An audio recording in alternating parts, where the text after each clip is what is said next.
Welcome back to a brand new Virtuous Rage right here on the BigVitoBrand.com, also Patreon.com/BigVMafia. I am Virtue, going with the hoodie, the real gangster look this evening, Jargo. Man, what's going on? It's the LL Cool J look from, like 1997. It's that time of the year where it's winter time, and I always keep, it's weird, my condo in the summertime with the air conditioner, I keep it at like 70, 71. Sometimes it still kind of feels hot, but in the wintertime, when I have it at 72, it feels cold. Isn't that weird? No, it makes complete sense, man. I mean, being here in the Hawkeye State, like right now with the wind chill, it's like 30 below zero. So I absolutely feel your pain 1000%. This is why I'm trying to relocate to Arizona. All is going well on that front. We're at interview number 2 at this point. So starting to talk to some real estate agents. Yeah, man, life's exciting. Life is really, really cool right now. And, it's Wrestle Kingdom week. So it's been like Christmas come wrestling season. Dude, a lot of crazy stuff. And we're obviously going to be on the No DQ review this week, and we're going to talk about a lot of it. But what do you think is going through Triple H's mind? Now, we know his run as a talent, right? He got into the main event. Pretty much it was a heel most of the time. He did his stuff with DX. Married Stephanie, got in with the family. They have kids. Happy. It's been a long time. So he's kind of in this family business. If it's, it might not be family for much longer, but we'll see how that goes. But he got the rights to do this NXT stuff for several years, and we kind of saw how he approached it. And it had a pretty good following of the fans that like that type of, the wrestling, the in-ring action, the indie talent, the Ring of Honor type talents. And it had its run, and they were opening, they were doing the NXT takeovers during the big pay-per-view weekends, during WrestleMania weekend. I went to a couple of them, bigger basketball arenas, with a lot of tickets sold. And here we are today, January 2022, and it's NXT 2.0. Braun Breaker is the NXT champion, just recently beating Ciampa. And William Regal's gone, Samoa Joe's gone, Road Dogg's gone. And we know Triple H had those heart issues, so we don't really even know what his involvement is. He might just be back at home working in the offices. What is going through his mind right now? Because he owned that era of NXT with all the pictures. Like, what do you think? It's interesting because there's a lot of what Triple H has done throughout the course of time with NXT that has kind of been trying to rewrite his own history, right? Like he was the golden shovel guy. Like we all heard the stories about the Clique and the burying talent and this and that.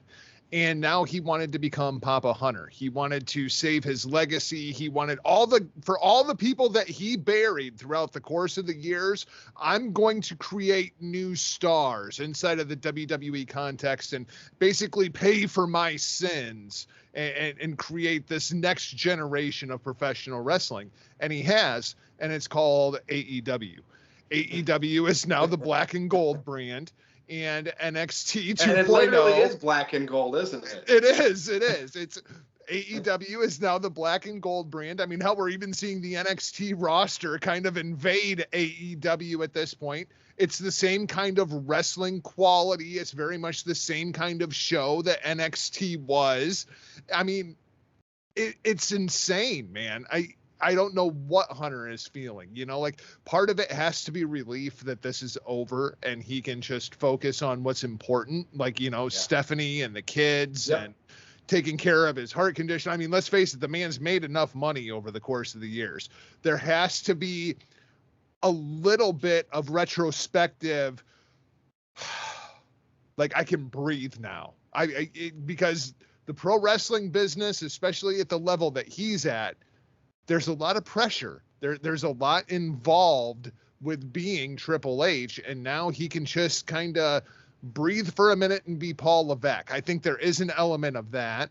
And I think there is also an element of pouring himself a stiff glass of whiskey and then throwing that glass against the wall and just stark raving pissed off. I mean, it very well could be a real Jekyll and Hyde kind of thing right now where Paul Levesque doesn't even know how Paul Levesque is supposed to feel right now.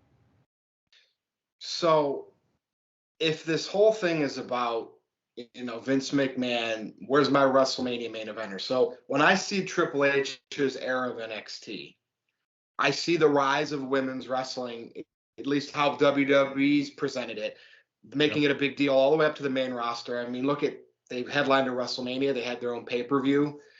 Triple H kind of like with his NXT, the Four Horsewomen and, Asuka and other females that came up through there. That's a success. And there's people that have written columns on No DQ that said Triple H was a complete failure with NXT. But I'm like, okay, that's the thing. And then he didn't hit on all of them, but like you tell me like Finn Balor couldn't have been a bigger deal. Like he got hurt at the wrong time, man. They was the Universal Champion is the Demon. Kevin Owens came up strong against John Cena. These are Triple H NXT products. I know they're indie guys and they've worked all over the world, so it's not like they just came in and learned the WWE. People knew Kevin Steen and Prince Devitt, right? And Kevin Owens almost had a main event as a champion against Jericho, right? All the rumors of how the Goldberg thing derailed that. So I don't think it was a failure. I just think that Vince McMahon finally said, I want to do it my way. I always have, I always will, and this is where we're going. Because would the numbers be any different where wrestling is now? How I talk about the overall viewers. It's SmackDowns on network TV. But, would all those be the same, whether we had the NXT guys that were indie and Ring of Honor guys, or if Vince started this several years ago with his vision of NXT? I don't think it would be any different. I mean, what's he pushing for? For a Braun Breaker, a Gable Steveson, or somebody like that to get big, push him to the moon like Roman Reigns? And isn't that where we're at, Jargo? The only way a wrestler is going to headline WrestleMania is if Vince McMahon allows it. Yeah. Like he did Roman Reigns, right? You bring up something that's really interesting to think about that very well could have changed pro wrestling history, right? The Finn Balor injury, it seemed like they were going to go all in with Finn Balor. And if Finn does not get injured at that point, do we see what Triple H was doing in NXT really come to the main roster and WWE really become a pro wrestling company again? And maybe Vince does take a step back and Hunter ends up taking over the creative for the main roster. Like, there's a lot of what ifs if Finn Balor doesn't get injured in that matchup against Seth Rollins. And look what happened when he did get injured. He went right back to what Vince went right back to where he was. Well, but didn't they do that thing with Owens where Triple H helped him win the Universal title right around that time? So it's like Triple H kind of still had his grasp on it, like, hey, Finn's out, but let's do this. Let's get Owens back up there.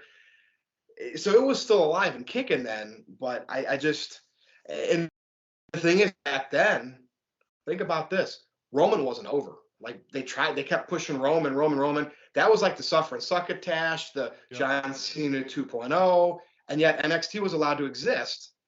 As soon as the pandemic happened, and Brock is always in and out as the top guy, that. But then as Roman finally got something he could be pretty good at, right, comfortable at, now all of a sudden Vince is probably like, no more NXT. It's just weird coincidences and timings with all of this. Yeah. Or is it just me? No, there's a lot of weird stuff going on at the WWE level, and I thought even more telling was the William Regal release. He'd been there for a long time. Like he was there when Dusty was still alive. There. Well, and the reason that's interesting to me is not the on-screen character that William Regal played, But William Regal was very much the scout that brought all that talent into NXT. We've heard that they were going to change kind of what they were looking for. Evidently, we're going to change the scouts too, because clearly the independent talent that William Regal was scouting at places like PWG are not the people that Vince wants to go with, you know? So it's fascinating all the way around. Well, and now I want to bring this up because as we were thinking about NXT, I mean, even when Drew McIntyre left, and we know that he was originally one of, at least on screen, one of Vince's golden boys early on, right? Like it the appeared like he chosen was one. going to be. And then and then he got years later put into 3MB, then gone from the company. He came back through NXT. Right. Now he was only there not too long of a time because I think he got hurt, and then they just decided to put him up to the main roster. But why, out of all of those people that came up through NXT, and some of them came up and got pretty good pushes, some of them never got really what they were supposed to. I mean, we could say Joe, Nakamura, they came up to the main roster and teased to be main eventers, but then Bobby Vince Roode. pulled it back down. Bobby Roode. Tell me about AJ Styles. How did he, and it's funny because he's been on NXT recently now all of a sudden. How did he skip? Was it just the right timing off of being hot from the club New Japan and it was Royal Rumble season? Like, how did he, because Vince, what's Impact Wrestling? Who's AJ Styles? Well, AJ had done some spots with the company way back, right? So yeah, before he even was anything in Impact or TNA. Right. So I think AJ was always kind of on the radar when Impact was any kind of a threat. When they were drawing 2 million people on Spike TV, everybody knew AJ Styles was the man at Impact Pro Wrestling. Then AJ goes over, does the IWGP World Heavyweight Championship thing, gets Bullet Club red freaking hot. I don't think AJ gets nearly enough credit. Like it's like Kenny gets all the credit for when Bullet Club really got hot in the States. And that really started with AJ. Like Finn started the whole thing. AJ took it to a whole nother level. Dude, AJ put Kenny over on his way out at that show where he took, they beat him up and it was like, hey, Kenny Omega's turn. Yep. Like Kenny very much just took the throne that AJ had established. But AJ already had all of that American TV experience between Ring of Honor and Impact Wrestling, being on the radar for so long. I think it was just kind of a no-brainer. And it very well could have been AJ saying, I'm not going to NXT. He had that feud with Jericho. That feud with Jericho right away, that first WrestleMania. So maybe Jericho had something to do with that too. But, it's just weird. Here we are. And I'm going to tell you, I haven't watched Wrestle Kingdom yet. I need the time to do it where I can focus on the matches. So I'm going to do it this weekend. So don't spoil anything for me because I've tried to really not kind of see everything that's happened. But why are we at a position now where before AEW, this time of year, it was New Japan, right? I mean, in the middle of the night. And I know there are still some people out there. I see it on Twitter. Right. But it's not why have they backed off? Because Meltzer's backed off, and he still talks about it. Don't get me wrong, but he's so focused on AEW being better than WWE. He's now conditioned the social media, his view.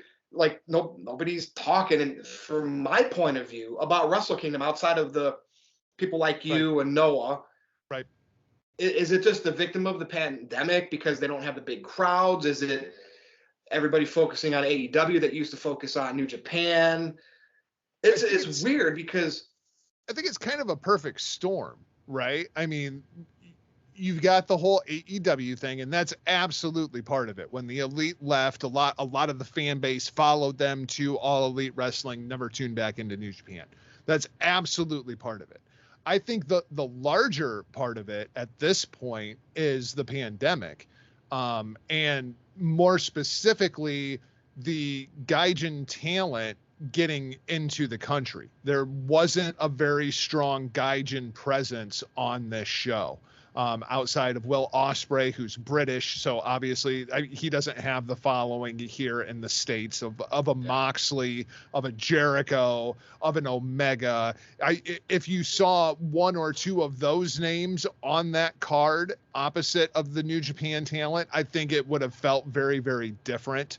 But I mean, now entering year 3 of this, New Japan has probably gotten hit the hardest, at least among the Western fan base. It's going to be interesting to see if that picks up a little bit again, because they did announce at Wrestle Kingdom, New Japan Pro Wrestling is returning to Access TV.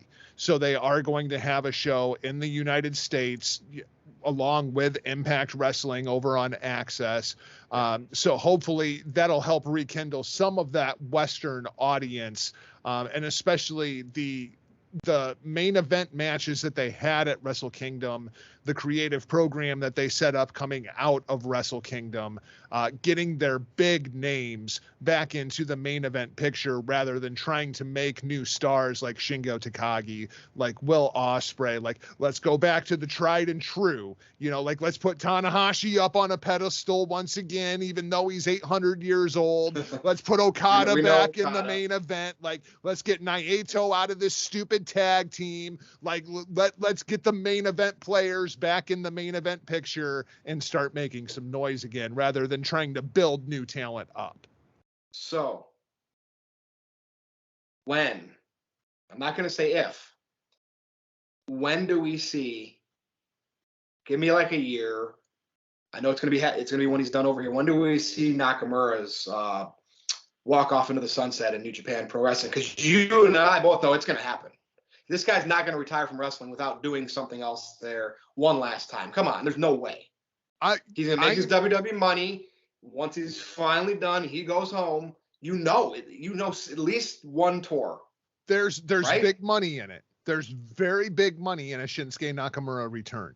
But and the longer he's doing his WWE stuff, the more when it happens, it's going to be like, well, again, you can't wait too long. Look at CM Punk. There was a little right. I don't know. I feel like that could have hurt that a little bit, but carry on. The thing with Nakamura is there's a lot of really hurt feelings there, because Nakamura and the company saw things very, very differently. The company went with Tanahashi over Nakamura, and as Tanahashi was kind of winding down, Nakamura's like, okay, now it's my turn.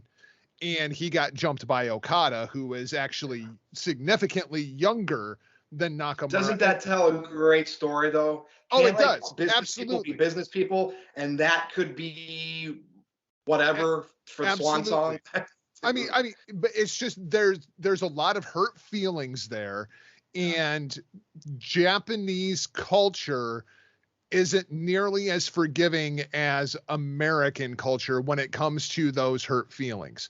And a perfect example is Kenta, right? Like, Kenta kind of had the same thing over at Pro Wrestling Noah. He leaves Pro Wrestling Noah, comes over, does the NXT thing.